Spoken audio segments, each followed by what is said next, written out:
प्यारे बच्चों, आज हम चैप्टर 14 अपना अपना काम पढ़ेंगे।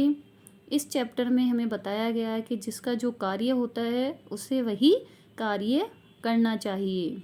आइए अब चैप्टर रीड करते हैं। कुकर करने को रखवाली, ये गधा गट्ठर ढूंढने को, एक गांव में धोबी के घर पले हुए थे प्राणी दो। एक गांव था, उसमें एक धोबी के घर में दो प्राणी उसने पाल रखे थे। एक कुत्ता जो घर की रखवाली करता था और एक गधा जो उसके गट्ठर ढोने का काम करता था। दिन भर कपड़े ढोता गधा, घर से घाट घाट से घर। कुत्ता भौंका करता था बस बंधा बंधा दरवाजे पर। गधा क्या करता था? दिन भर कपड़े ढोता था, घर से घाट ले जाता और घाट से घर लेकर आता था। और कुत्ता क्या करता था? दरवाजे पर बंधा बंधा बस भौंकता रहता था। लेकर काम गधे की टांगे, बांध छोड़ देता धोबी, और दूध रोटी कुत्ते को मिलती थी नाहक सो भी। क्या करता था गधा? क्या करता था धोबी? गधे से काम लेकर उसकी टांगे बांधकर उसे छोड़ देता था, उसके अपना पेट भरने के लिए। उसे कुछ नहीं देता था खाने के लिए। और कुत्ता जो गेट पर बंधा हुआ रहता था, कुछ भी नहीं करता था, बस व्यर्थ ही बंधा रहता था। उसको मालिक दूध और रोटी खाने के लिए देता था। कुत्ते पर यह प्रेम भला क्यों मालिक यूं है दिखलाता, मुझे मार क्यों पड़ती रहती गधा समझ न पाता। गधे को यह समझ नहीं आता था कि मालिक कुत्ते पर इतना प्रेम क्यों दिखाता रहता है और मुझे मार क्यों खानी पड़ती है, उसे यह समझ नहीं आता था। गधा सोचता था यदि कुत्ता मेरे बदले काम करे, घर से घाट घाट से घर को लेकर बोझा कहीं चले।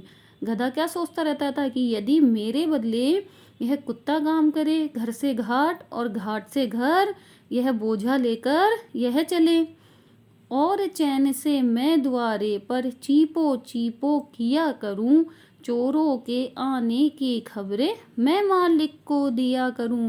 क्या सोचता था वो? कि इसकी जगह मैं दरवाजे पर बैठूं और जो गधे की आवाज़ होती है, कौन सी होती है गधे की आवाज़? फेंकना। ऐसे वह आवाज़ करके और चोरों की खबरें मालिक को दिया करे तो आनंद बहुत ही आए, छूटे मार का सारा डर, माल मिले खाने को प्रभु जी लाओ ऐसा शुभ अवसर। क्या कह रहा है गधा? गधा कह रहा है कि इसमें बहुत ही आनंद आए और मार का जो डर है वह सारा छूट जाए, मेरा निकल जाए और मुझे माल खाने को मिले। हे प्रभु जी, ऐसा शुभ अवसर कब आएगा? ऐसा हुआ कि एक रात को घुसे चोर धोबी के घर, और भाग्य से बंधा नहीं था कुत्ता भी दरवाजे पर। एक रात को क्या हुआ? धोबी के घर चोर घुस गए और कुत्ता दरवाजे पर बंधा हुआ नहीं था। गधे ने सोचा कि चाहिए लाभ उठाना अवसर का, कुत्ते जैसा शोर करूं मैं, काम नहीं है कुछ डर का। और गधे ने क्या सोचा कि मुझे इस अवसर यानी अच्छे समय का लाभ उठाना चाहिए। जैसे कुत्ता शोर करता है, मैं उसका काम करता हूँ और कुत्ते जैसा मैं शोर करता हूँ और कोई डरने वाली कोई बात नहीं है।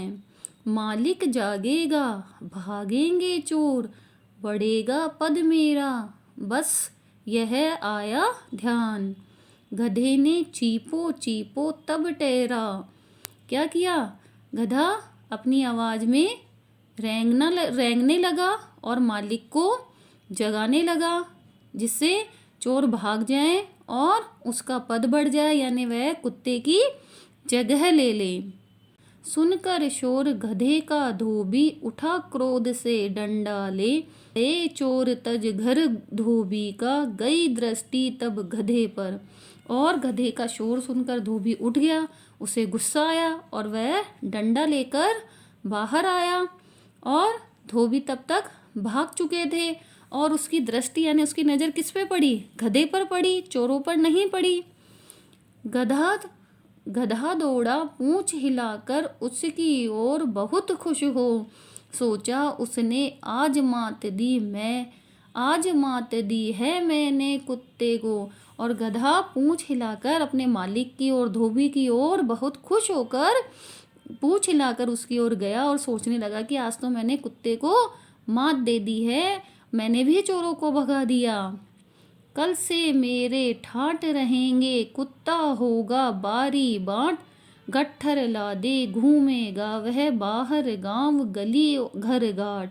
और उसने क्या सोचा कि अब मेरे ठाट होंगे और कुत्ता गट्ठर लेकर उसे लाद कर अपनी पीठ पर घर के बाहर और गली में घाट में सब जगह घूमेगा। और उठाए पांव गधे ने उसकी छाती पर धर के, लगा लाड़ कुत्ते के जैसा अपने मालिक को करने। और उसने क्या किया, जैसे कुत्ता करता था, जैसे कुत्ता अपने पांव उठाकर और धोबी की छाती पर रख देता था और धोबी उसके लाड लड़ाता था, उसे प्यार करता था, ऐसे ही गधा भी करने लगा। उसने भी अपने पैर उठाकर मालिक की यानी धोबी की छाती पर रख दिए।